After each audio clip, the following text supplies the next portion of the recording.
I've been cooking for probably, I want to say, 25 years. And I cooked for my dad. His name is Ron Good Eagle, and he was a roadman. And he Native American church. He did church services prayed for many people. Lots of people he prayed for. And I was his cook. And we'd get up there and we'd cook every morning. And he'd want the same meal every time. Oh, this is our meal. Oh, come on, Dad, let's have goulash or let's have some. Nope, corn soup. This is our traditional food. So we have corn soup, meat gravy, and other sides. I am making fry bread for the meal this evening, and watching my mom throughout the years.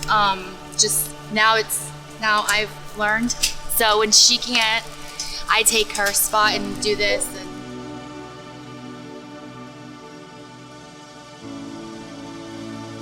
I remember sitting over here, right? We had big trees over here, and we'd all sit here and shuck corn and popped green beans, and we did great dumplings. And like so, they kind of started it, and then I just so somewhere in there when I was able to start cooking and helping out.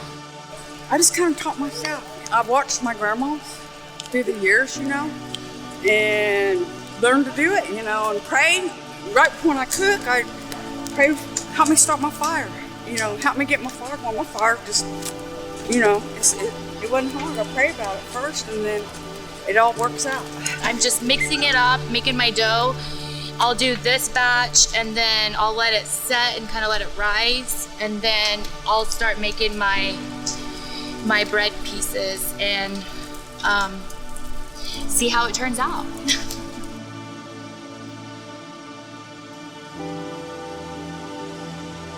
When you're kind of dried out, they form better. Like I said, sometimes I take them when they're wet and just drop them in. They get a little mushy, so if you've got more of your flour on it, your dumplings are going to be better. So I just take my dough, and then I just kind of flour it and roll it just like you do a normal dumpling, or spread it out with my hand. Sometimes I roll it, sometimes I do my hand. How we started out was we had to start setting table first and making sure, everything is in its place for the table settings, the water and the drinks and all that's filled and made, prepared.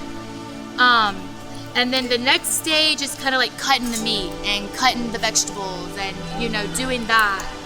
Usually that's when they're like close to teenage or able to handle a knife. And then that next stage would be like learning to make fry bread or learning to know how to put the meat on the fire or, how to adjust the heat underneath the pot and, just teaching them how to respect the fire and know how to be around it. And, whether it's prayed over fire or not, it's still sacred because it's still going to be feeding us and it's a part of our meal. So just teaching that alone, is a part of that stage, that teenage stage. I guess that next step, like you're getting your permit. My dad always said, if you can't do something for somebody, feed them. Feed them, give them food, set them down. This is a lot of work, and you're going to get a blessing out of it.